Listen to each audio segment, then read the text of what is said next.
Shutterstock Music. Good evening, ladies and gentlemen. Welcome to another episode of Black College Experience. This is episode 38 of season 1 of Black College Experience. We're moving right along, heading into the hot summer for HBCUs, Kels. Of course, I am Derek in Baton Rouge, and we have the queen of Black College Experience, also the founder and CEO, Keisha Kelly, the road warrior, on her way back from Huntsville. What's going on, Kels? I am finally back in Atlanta. It was a turnaround. Had to check on some stuff. It was a turnaround trip. Well, a quick trip. Yesterday, came back. Got a chance to take care of some stuff, handle some business, catch up with one of my friends, actually close friends, actually an alumna from Southern University. So I got a chance to catch up with some people and do some things. Got a chance to spend some time with my family, my brother-in-law, some people. So we got a chance to actually catch up. Okay.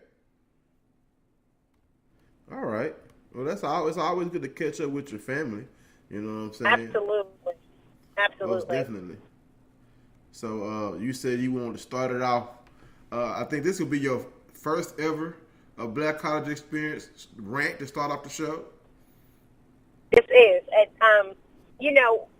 I say this, and it's actually I'm actually going to do a whole letter for it, but continue to provide information as we continue to be a hub for HBCU, not only HBCU sports, but also for our institutions that offer Black excellence, that offer so many different things, that offer opportunities, scholarships, right, uplift, everything that encourages the HBCU in general, all 107 of them. It baffles me now that in the case of this, the HBCU Digest, which a lot of times, this is what people don't understand, a lot of these websites, a lot of these sites, these Instagrams, these Facebooks, these Twitters, they use the tag, or they use the phrase or the tagline HBCU, and these people have no good intentions of actually publicizing, actually talking about, actually promoting, sharing, or writing any articles on anything positive that HBCUs do. Coming back, reading this HBCU Digest, for the people that do not know, we had the kid that was admitted into Southern at 11 years old. Exactly. Okay, this kid was admitted into Southern. Now, this is a positive story. The HBCU Digest has taken this story and turned it into the most negative thing ever, basically saying that why would the kid choose Southern, all the scandals that's going on, blah, blah, blah. They took the story and they spent it into the most negative thing. They even attacked and said that we can't get 20,000 students to enroll into Southern University because that's a part of a platform, Imagine 20,000. So at this point, all Southern University Jaguars were encouraged to unfollow. But I say all of that to say this. When people use the most negative things like that, you take the opportunity to slander. We're supposed to be uplifting each other as HBCUs, and it's not just our school. Come to find out, this person does the same thing with Grambling. He does the same thing with other HBCUs. So I figure it's time to stop just sitting back allowing it. Now it's time to be vocal about it. And right, when I get home, I get the chance, I'm actually going to send a long letter, because it's not fair. If you want to talk about our schools, talk about the positive stuff that we do. Talk about the scholarships that's out there, the people that have committed to our universities, the people that are coming to our schools, the people that have gotten out of schools, the ones that have gotten internships and all the positive stuff, the people that are traveling abroad. But you want to talk about things that have happened, things that we are trying to move past. You want to bring up all of those things. You want to slander our names, and then you want to use the tag HBCU like that makes it better, because you know it's clickbait. And that's the thing that people don't understand. It's all clickbait. They use those opportunities for people to click, and when people click on it, it draws the traffic. So saying all of that, once again, to say this, HBCU Digest, you can't follow hubs like that when they have information that's slandering your schools. They're not bringing anything positive. Right. But it's like, if this is a one-time thing, I'll be like, okay, but this is a reoccurring thing. And they're saying it's been happening for years. Well, so now that I know, yes, I have. Go ahead. Yeah, here's the thing. There's always going to be positive and negative news. But what this guy did, and can I say his name, or we want to give him the Voldemort treatment? You know, Yeah, I mean, go. we could call him he who cannot be named, who should not be named. I actually used his site, you know, when I'm looking for stories. And I've always found good content. But when you mentioned this, I was able to easily find it. There is no way that Mr. Carter, Mr. Jared L. Carter Sr., who was a graduate of an HBCU, Morgan State, the same institution that our good friend, I can't remember his name right now, graduated from, Morgan State. Why are you linking the things that adults have done, or older kids have done, or older adults or students have done with this young man's announcement? He has nothing to do with any type of issue that Southern has going on that adults are doing. He's a young man who is about to enter college at a time where he should be entering the 6th grade. He's the same age as my daughter, and he is an academic prodigy. That is what we should be talking about, not the Southern University issues that are done by adults. This has nothing to do with this young man, and I can't wait until I see this letter you're going to send him. I'm pretty sure it's going to be pretty scathing. I mean, and you know me, Kels. You know I'm all about dialogue. I would like to get him on the show so we can like, look, man. You know what gives? What does these instances have to do with this young man choosing Southern? Southern is an outstanding academic institution. Okay. That's why he chose to go to Southern as a third generation Jaguar, because that's where his parents went. So he's a third generation Jaguar. These scandals are not going to stop students who want to come to Southern from coming to Southern. Southern is still going to attract students. You have scandals everywhere.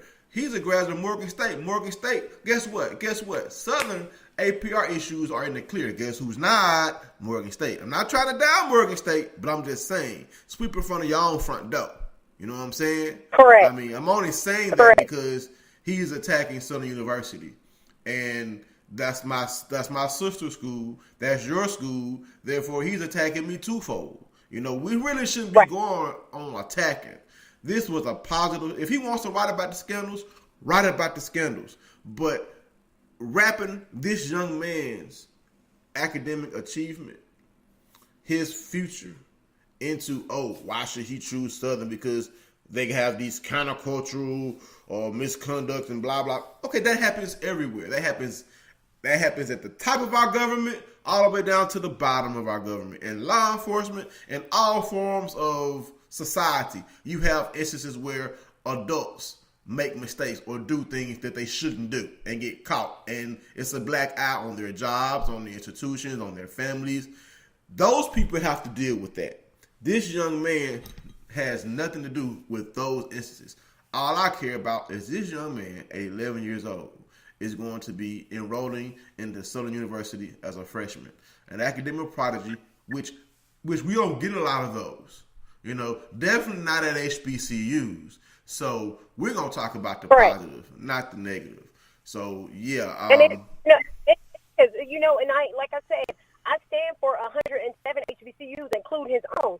And it's like when you can take stories like that and you can turn it and you can spin something so positive into something so negative, you have overshadowed anything. And that just let us know that you're clicking. You're looking for,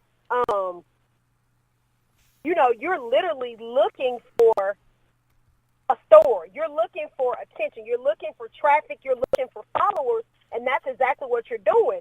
You want people to come to your site because that's how you're getting paid. You want people to come to your site. You want people to click on it, and you want to garner attention. And it's fine. If that's what you feel about Southern and scandals or whatever, that's fine.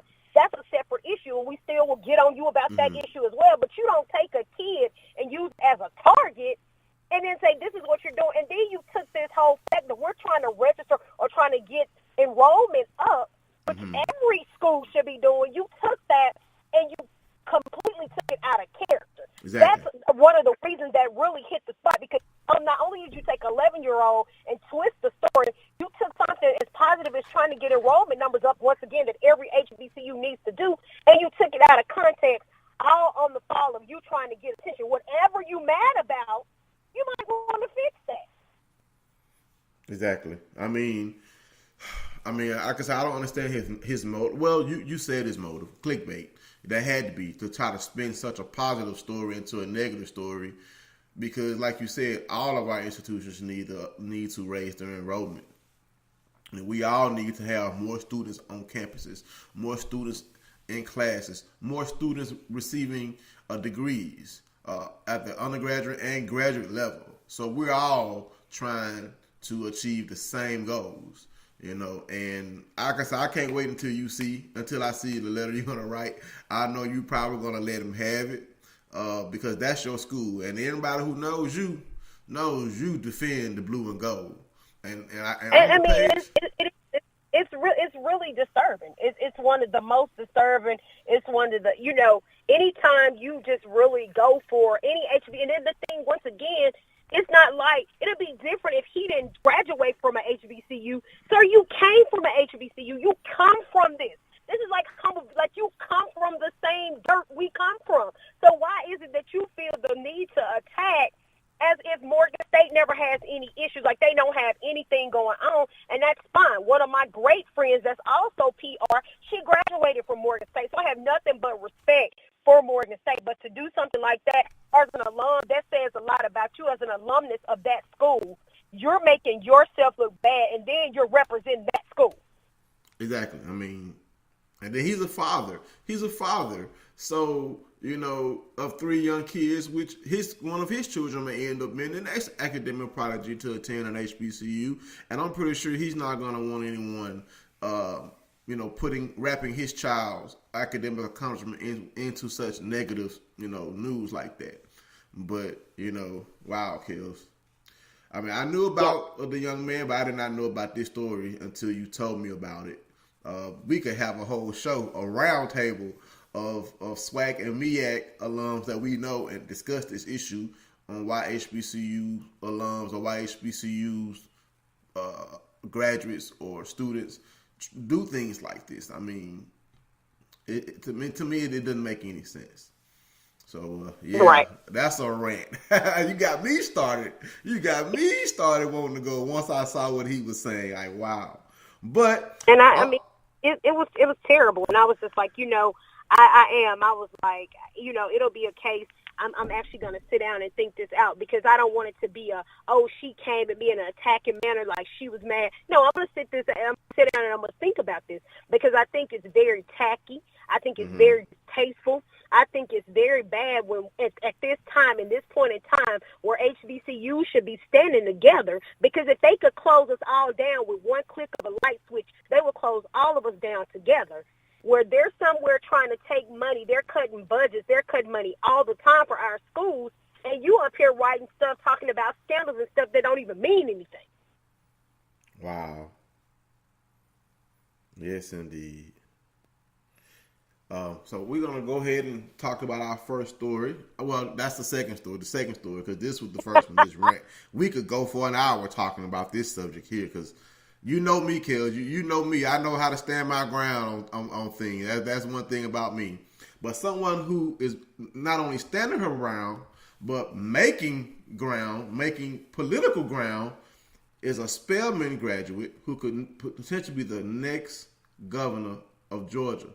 The first black woman to potentially be the next governor of Georgia, Stacey Abrams, who won the Democratic nominee for governor in the primary election. There's no black female has ever won the nomination of a major party for the governor's bid in American history until last night for the state of, so I think that's awesome. And she's an HBCU graduate, making history, blazing trails, as HBCU graduates are known for. Caleb, what do you think about the potential for Stacey Abrams to become the next governor of your state of Georgia?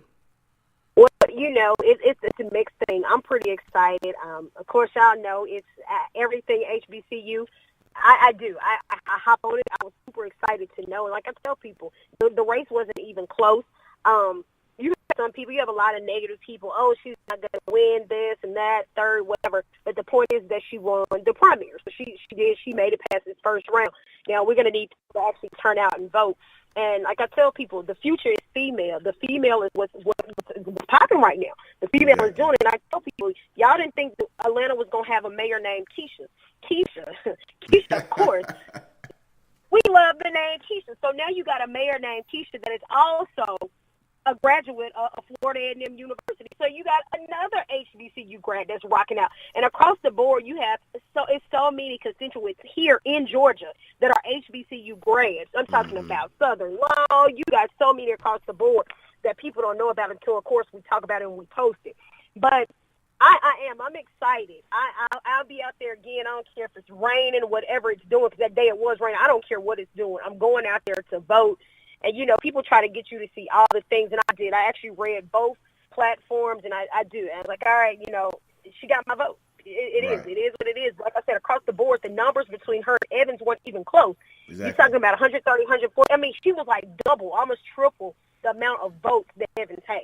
Right, and I saw her interview on the news the other day, and while the turnout for Republicans was a little higher than it was for Democrats, she has a plan to sway the voters, you know, to sway some people who may not have wanted to vote for her. She has a plan. And just to talk a little bit more about Ms. Abrams and her background, she's 44 years old. She previously served as the House Minority Leader for the Georgia General Assembly. She was a state representative for the 89th House District. She was the first African-American to lead in the House of Representatives in Georgia's history. So she is known for knocking down barriers and blazing trails. She has also run several small businesses, and she has written a series of romance novels. So this is a very well-rounded woman. I mean, she's a businesswoman, she's a writer, she's a politician, and she will, if she's able to win, she will be on the third African-American to be elected governor by the voters. The first was, let's see here, I think his name is, where is it at? I had it here. Douglas Wilder, who was the first black governor in America, and he was elected to lead Virginia in 1989. And the second was Deval Patrick, who was the governor of Massachusetts in 2006, and again in 2010. So I'm hoping that, you know, she can break down this trail. And that's awesome for HBCU graduates and students and future HBCU graduates and students, because you can see what an HBCU education can lead you to. You know what I'm saying?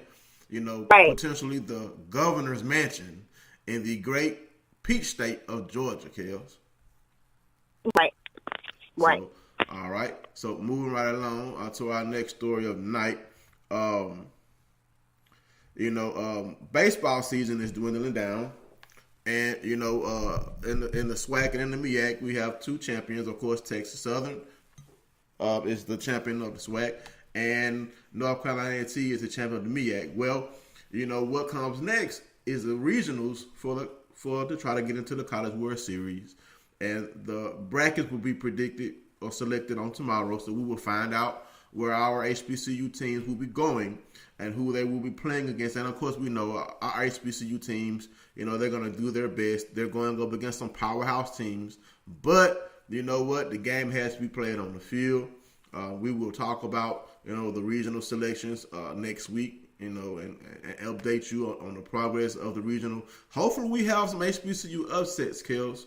I mean, I would like to see one myself, you know, an HBCU upset in the College World Series or the regionals, get to the Super Regionals and then make it to the College World Series. I think that would be awesome to have HBCU representation, succeed in the College World Series, Kels. I do too. It's very exciting when you had a, you know, we always look for the upsets. We look for it, and I don't care what sport it is, we're always looking for an upset somewhere in there. For it to just happen, because like most of the time they don't expect for it to happen. But as we continue to watch in all sports, track and field, baseball, softball, we are continuing to slowly but surely get into those right spots, and we're continuing to get in, and we're continuing to advance.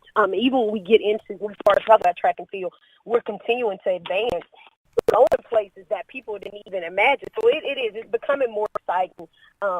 as we wait to see what happens with with our HBCUs and with these athletes. But let's go ahead and take a commercial break and come back to this. All right, we'll be right back in 31 seconds with more Black College Experience. I already knew that I was going to go to college, from a young age.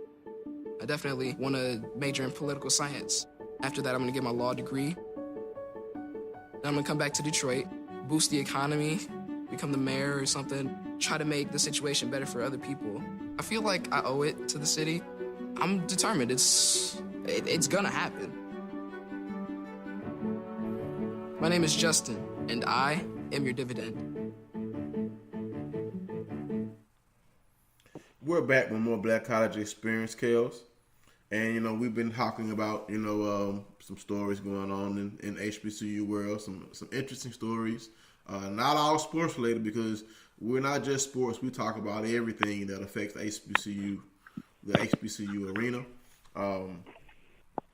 Up next, though, we have some Hall of Fame news. Out of New Orleans, 9 former collegiate track and field standards were enshrined into the USTFCCCA NCAA Division II Athlete Hall of Fame on last Wednesday night. This induction is in conjunction with the NCAA Division II Outdoor Track and Field Championships in Charlotte. 4 of those athletes are former HBCU stars. They are Lindsay Daly from Fort Valley State University, Antoinette Oglesby from Fort Valley State University, Libby Rodriguez from St. Augustine's, and Shanaka Walker, also of St. Augustine's. All the 4 of the 9 standouts to be enshrined. So congrats to these ladies. They blazed trails while they were HBCU athletes, and they're blazing their trail on into the USTFCCA NCAA Division II Athlete Hall of Fame. It's always good when we get a chance to have HBCU athletes represented in a Hall of Fame kills. It doesn't matter if it's Division II, it could be Division III. If it's HBCU related, we care about it, Well, let me ask you, over in, now the coach for St. Augustine, the head coach for track and field, is Coach George Williams. Right. The Undefeated did a spotlight on him, and Coach Williams has won the most NCAA track and field national titles of any coach in the world. And I want to say my friend from Albany said 47. I think he said 44, and he's been there 47 years. So think about that. Only 3 years of not winning, or whatever it was. It's just astronomical. And you think about that. These are stories that have to be told. These are like the diamond in the rough stories that you got to dig for. These are the stories that need to be highlighted. They need to be on the front page. So I'm like, okay, let me start digging to see if we can find this coach. And then I thought about it. I do know somebody that went to St. Augustine and played football. So I'm going to try to dig around to see if we can get somebody that's connected to him and get him on the show. These are stories that need to be told, because you have people that are out there literally beating it down, getting championships in HBCUs left and right. And, people don't know about it. They don't talk about it because it's not, it's not on the front page. You have people like Suno, you have Lincoln. All these schools have just won championships over the weekend. And it's like, okay, I'm digging because I see it.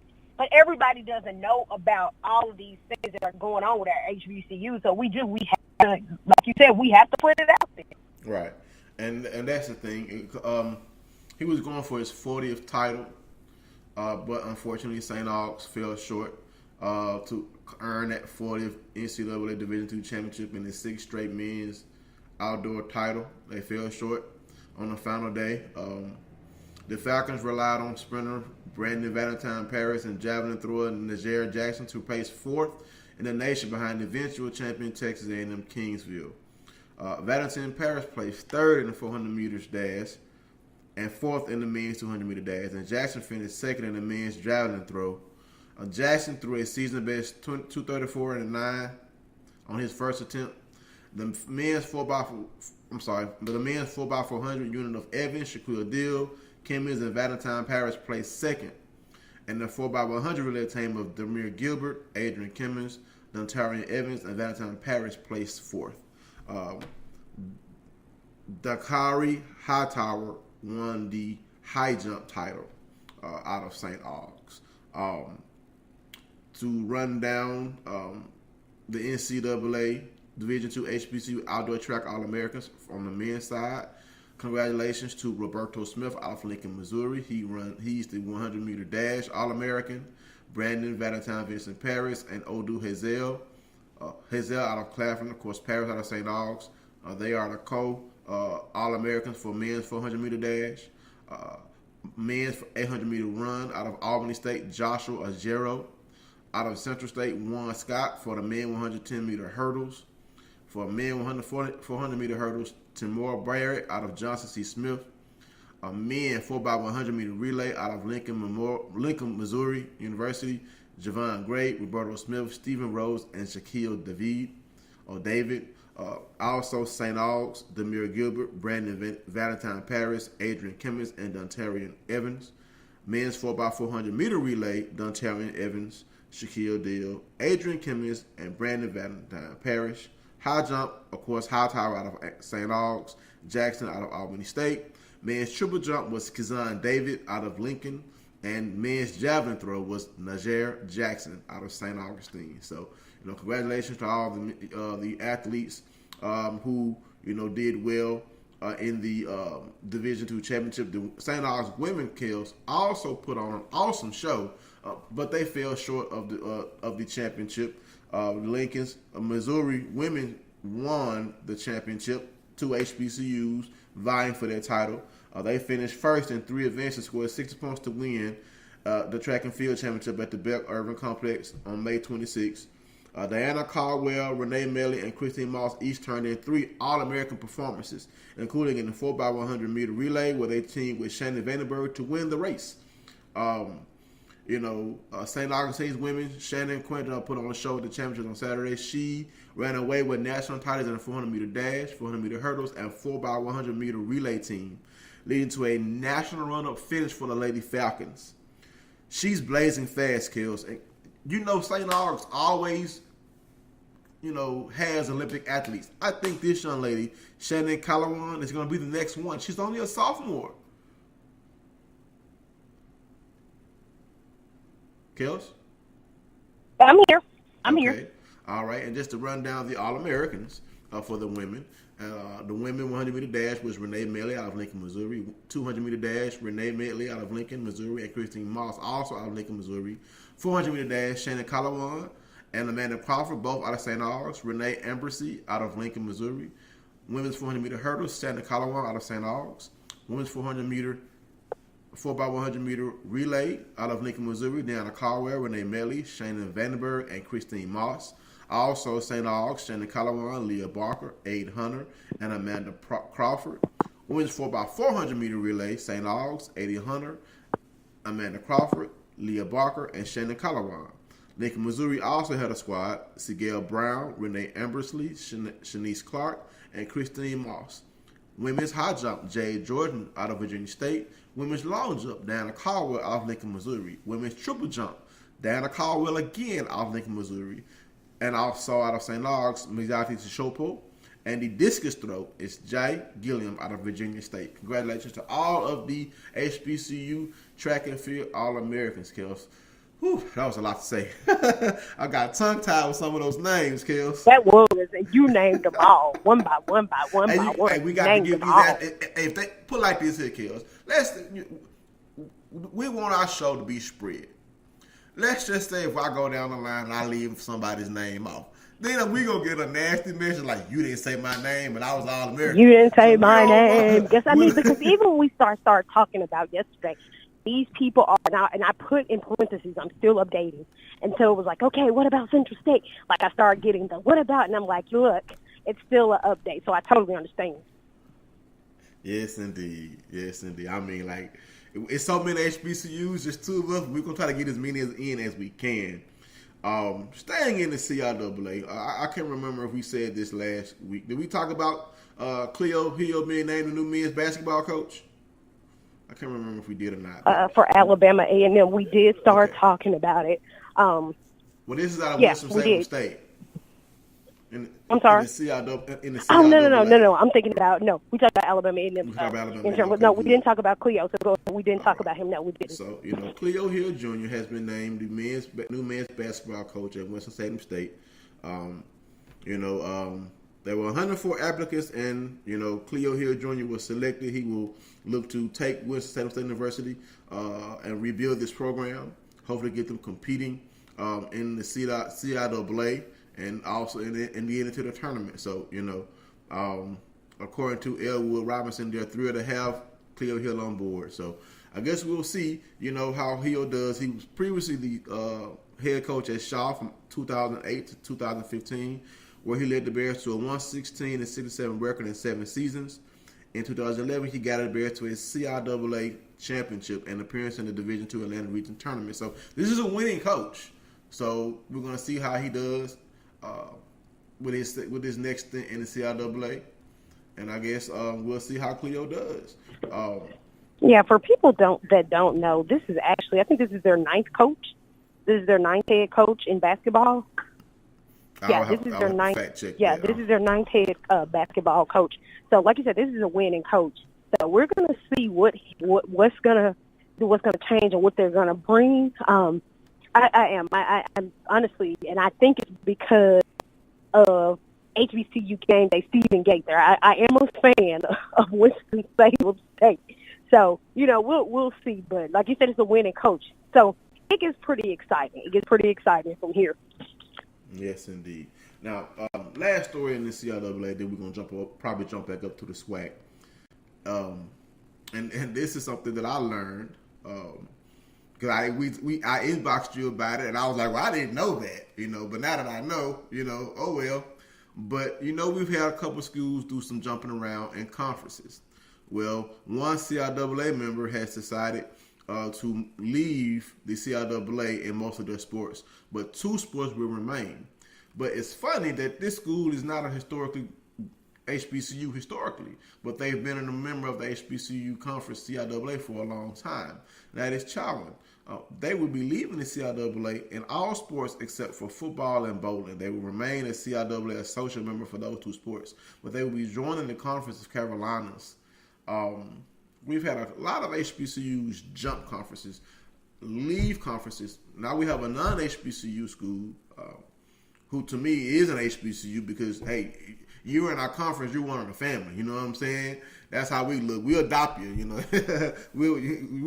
know how our families are. You have company over, you treat them like family, give them a plate of food, and you welcome to the family. That's how the CIAA has treated Chowan. Correct.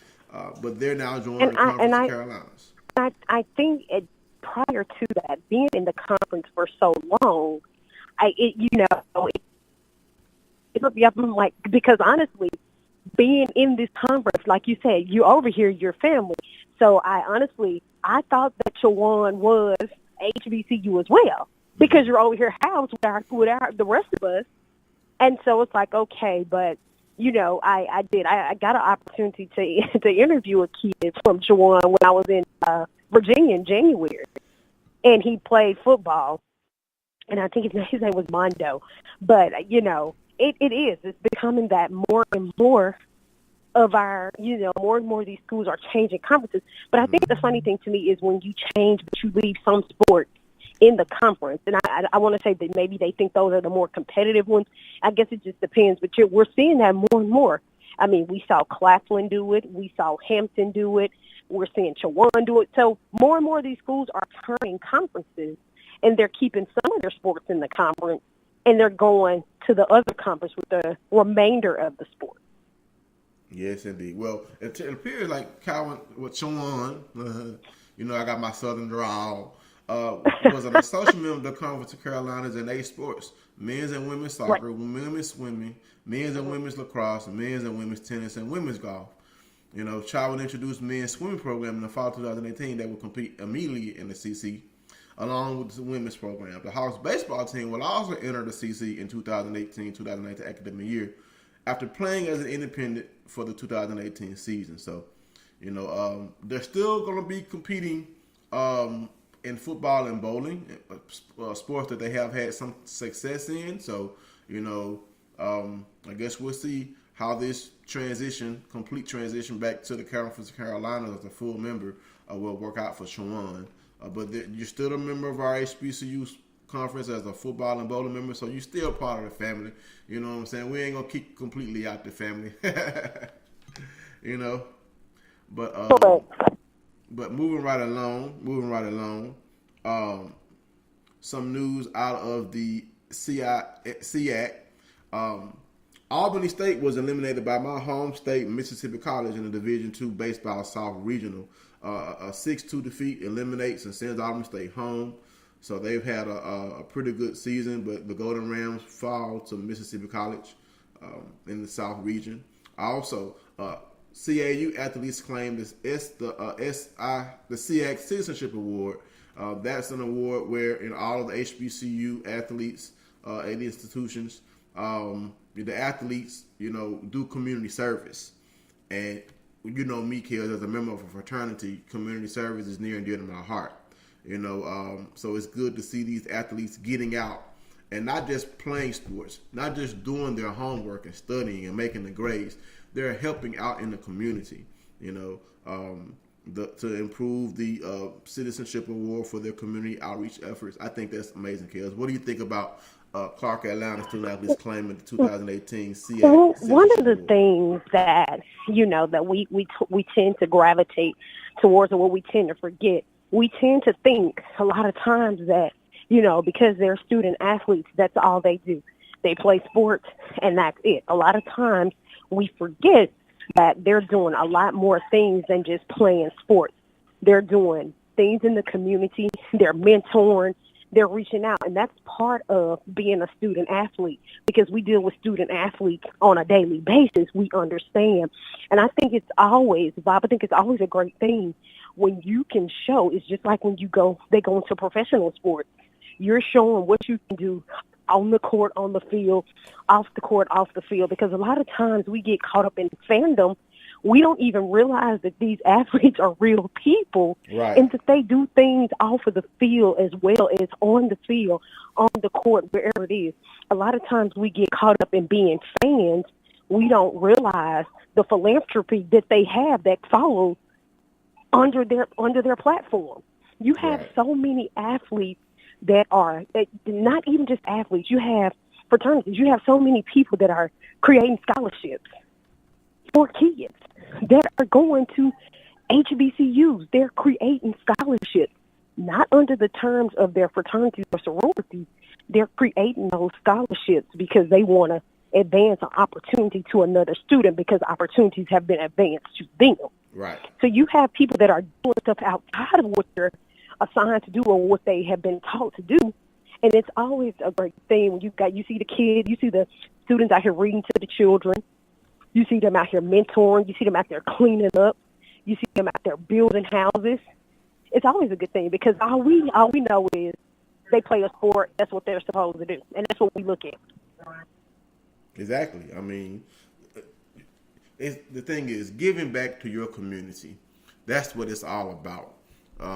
Because when you have the means, you should give back to your community. I always say, if I ever win the Powerball, you know what I'm saying, I'm going to give back to my community. I'm not just going to quit my job and go sailing around the country. I'm going to invest in my community. That's it. My home community. And it starts now. It starts now as graduates of HBCUs. We have to reach back as to where we are now. We have, no matter how big, how small, it starts with us now. And it's not, and I tell people, it's not always financial. You don't always have to give to your school financially to help your school. If you're recruiting, if you send information, if you're trying to attach a student to your school, whatever it is, that is a form of giving back. I mean, of course, do they want the money? Of course we want the money. Right. But any way that you're giving back to your university, or like you said, giving back to your community, it's like Denzel Washington said, giving back is the most selfish thing that you do. Why did he say that, and why does it make sense? Because of the feeling that you get when you do it. It's the most gratifying feeling that you ever get when you help somebody else. Right. And it's a true statement. All right. Now, jumping back over to the SWAC. and this is a topic that is near and dear to our hearts because it affects our institutions and the ability for our student athletes to perform on the fields, the ability for our teams to compete for championships in the conference and outside the conference. HBCU athletic programs have shown significant progress in the latest APR report. After facing years of setbacks related to the NCAA's academic progress rate that led to several teams being penalized, several schools have improved. Most notably, Yorkshire University will have every squad eligible. Every squad scored over the 930 mark, and that's awesome. You have several schools who score perfect scores at 1,000. So, and I know Coach Oldham is happy because the Jaguars were able to have spring practice for the first time in a good while. So I know he was excited. A couple schools still have some work to do, namely my alma mater. 4 schools, Alabama A&M, my alma mater, Mississippi Valley, Morgan State, and Grambling State will have at least one team ruled ineligible for the postseason. Alabama A&M will be ineligible for the postseason in men's basketball, men's golf, men's track and field, and women's cross country. Grambling in softball, Mississippi Valley State in baseball, and Morgan State in football. So hopefully these 4 schools can right their ships and get their athletes eligible to compete for conference and out-of-conference championship skills. This is something that's very important because that's what you go to school for. You don't just go to school to play sports. You have to make your grades as well because sports can only take you so far, but your mind can take you further than most sports can unless you're a professional athlete. But even so, some professional athletes still work on their minds, go back to school and get degrees. You had an NFL coach, Kels, go back and get his degree. You know what I'm saying? A millionaire coach, go back and get his degree. So, that should show you that even though you have athletic success, having education is still the forefront of being a human being and being successful in society, Kels. All right. Of course, coming from this standpoint, coming from this side, and then that, we know where we were, and Travion will constantly take us back. Former guest, he will constantly take us back to the band. When you look at the Advocate and how we were on the front page and how they stamped it, band. It was the biggest story 2 years ago, 3 years ago. It was the biggest story in Baton Rouge of I'm sure of a institution or a sports program, and we got the front page. But when we're daggone near undefeated, you can't give us the front page. You'll give us a corner, if even that, to talk about it. So in our true form, to see where you were and to see what you come to and to see that they're still working on it and you continue to excel, it's very exciting. And we have to remind those same outlets that look where we were, look where we are now, talk about it now as well. It's just like somebody losing weight. Talk about it now, before and after. And as you have this case where we had multiple sports, and you talk about, some people need to work on it, and it is. APR is very important, and it ties into more than just one thing. It ties into multiple things. So, I have no doubt in my mind, Alabama A&M, Grambling Valley, I have no doubt in my mind that they'll work to get it together. Especially with us being HBCUs, we know that they're on the hunt for us, and they come looking for things for us. And the only thing we can do is make sure that our stuff is right, because we can't just keep using the fact that they come look for us. We know that, but we have to make sure that all of our stuff is in order. So when they come, they're just there wasting time. Right. All right. Staying in this whack. We like to get money, Kills. We like to get money. Well, the University of Arkansas Pine Bluff got $2.5 million from Simmons Bank to help fund upgrades to athletic facilities. Upgrades will be made to its football, baseball, athletic facilities. This gift is the largest in UAPB history and will fund a new football stadium, scoreboard, and turf, along with completion of the baseball pavilion at the Torrey Hunter Baseball and Softball Complex.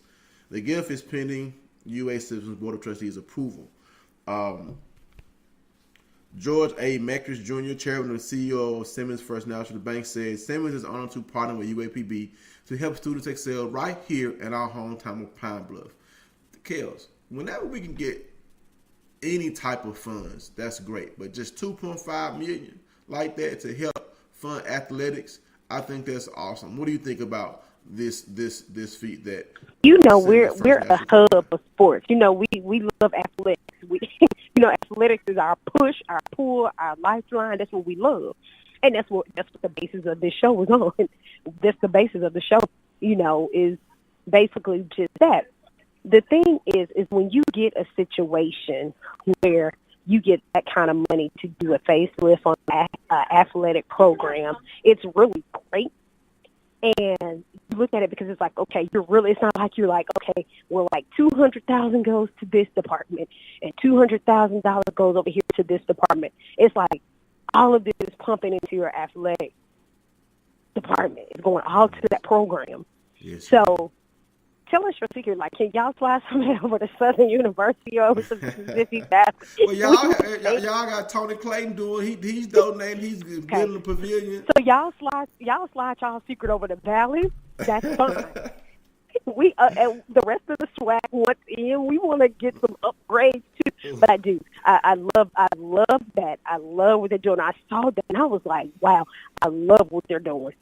Yes, indeed. All right. Now, it's also staying in the SWAC, talking about some NCAA championships. 4 Lady Hornets from Alabama State will be making a trip to qualify for the NCAAs in outdoor track and field. They are Shamaria Lovett, as well as the team of Kayla Lewis, Desiree Horn, and Sharmiku Hackney. They have all qualified for the Division I National Championship meet. Starts June 6th through the 9th.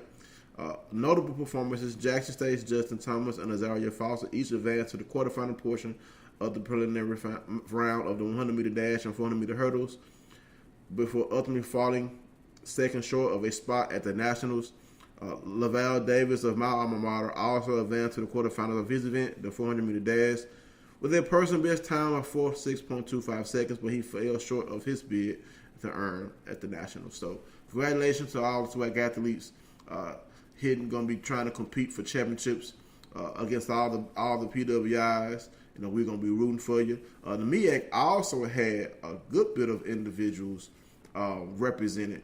They had another long list. I don't know if I'm going to read this whole list. I'm going to probably just tell you just a few names. I mean, it's just amazing when you have this many HBCU athletes, representing HBCUs, their school, but HBCUs in total at the NCAA track and field meets. So let's just read some of this. Bethune-Cookman. I'm just going to read Bethune-Cookman had Jonathan Moore and Jordan Williams. On the women's side, Sadie McCree-Tardio, Jonina Brinson, Monet Nichols, Kwamitra Morrison. Men's 4x100. Jordan Williams, Christopher Jackson, Caleb Aquari, Jonathan Moore. Copper State had 2, Joseph Amoa, 200 meters. Aaron Lewis, 100 meters. Hampton had 1, Wesley Carew. Steeplechase. Norfolk State had 1, Martha Bissell, 800. North Carolina A&T had 8. Rodney Rowe, Trevor Stewart, Anissa Toplin, Joel Thomas, Michael Dixon, and Michael Bell. Also, DeJuan Harding, Trevor Stewart, Michael Dixon, and Justin Hamilton. South Carolina State had 1, Tyrell Richard. So we want to congratulate all these HBCU athletes on their successful track seasons, earning qualification. Now, while you're over there on Tyrell Richard, Savannah State, he broke the 12-year drought. It's the first time in 12 years that they have sent somebody to compete. So he broke the drought. Oh, wow. Or he broke their 12-year drought, rather, for South Carolina State. Yeah, that's awesome. I mean, that's what we like to see. We like to see, right. Breaking barriers, breaking down barriers, blazing trails. That's near and dear to my heart, Kels. So congratulations to all the athletes for just their hard work. You know what I'm saying? Staying in the MEAC, we have in basketball, the Morgan State women will be the only HBCU squad to participate in the women's preseason WNIT. So that's big, Kels. The women's NIT, that's going to give them exposure because it's going to be on television, and we know we need all the exposure we can get. So congratulations to Morgan State on accepting this bid. I hope they make some noise in their tournament. I would love to see them win it, Kels. Man, look, whenever we in anything, we be riding with all the schools. I don't care what it is. We be riding with them. And when it's HBCUs on any platform, on TV, we all unite because we see us succeed. And I don't care what school we knock off in the process. All we want to do is see our guys, see our girls succeed. I would love to see it happen too. Exactly. Because our athletes, they try hard. Yeah, we understand we're not the most highly recruited, but hey, we get out there and we grind for it. And when you grind for it, you're going to work as hard as you can. You know what I'm saying? But and of course, we know the NBA playoffs are in season right now. Both East and Western Conference Finals are going to Game 7, but the NBA draft coming up next month, and we all know the HBCU schools don't really get a lot of notoriety when it comes to our basketball programs of getting drafted into the NBA. We have some HBCU alums in the NBA, but we don't have any superstars as of yet. But hopefully that will change because we have 3 former HBCU stars that are getting a shot to show the pros what they can do. That's Morgan State's Tawan Kinley, who worked out for the Washington Wizards on Wednesday, and his former teammate Philip Carter, same on Thursday. Also, along with former Howard University star James Daniel.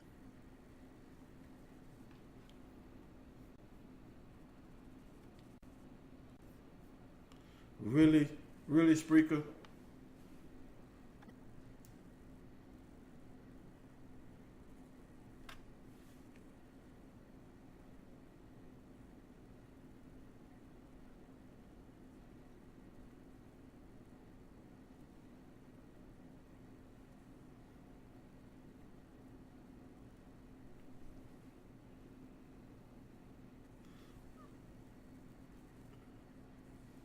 Kels? Ladies and gentlemen, we had some technical difficulties. Let me try to get Kels on the line. Of course, when you're having technology, sometimes it crashes. So let me put you all on a commercial break until I get Kels back on the line. Do apologize for the technical difficulties that we have just experienced. We're dwindling down to the end of the show. I think it just crashed again. Okay, there we go. We got it. That's Kels texting me now, ladies and gentlemen. So let me try to get her back on so we can close out the show. But I was just talking about, the 3 HBCU athletes from Morgan State, 2 from Morgan State, and 1 from Howard being worked out by the Washington Wizards. I just think that's awesome. When you have those types of athletes, being able to, get notoriety and get a chance to prove themselves, hopefully the Wizards will take a card out of Doug Williams' deck and sign some HBCU talent to their roster, allow it to cultivate and grow. As we know, HBCU talent will grow if you give it a chance to grow. So, we're going to wish these young men well as they try to find their way into the NBA. A few more tidbits before I go ahead and end the show. I want to congratulate the Suno Lady Knights. That's like a surrogate school for me. I spent some time on the Suno campus. Have a lot of friends that went to Suno. They have won the NAIA Outdoor Track and Field National title. Congratulations to the young ladies out of New Orleans. Also, Xavier University, Louisiana men's tennis finished number 3 in the final poll. And that's all I have tonight. Do apologize for the technical difficulties, but we're going to go ahead and close out the show now. Make sure to check us out next week for another episode of Black College Experience. Like I said, do apologize for the technical difficulties, but of course, with technology, anything can happen. So we'll be right back. Well, we'll be on next week with more Black College Experience. Have a good night.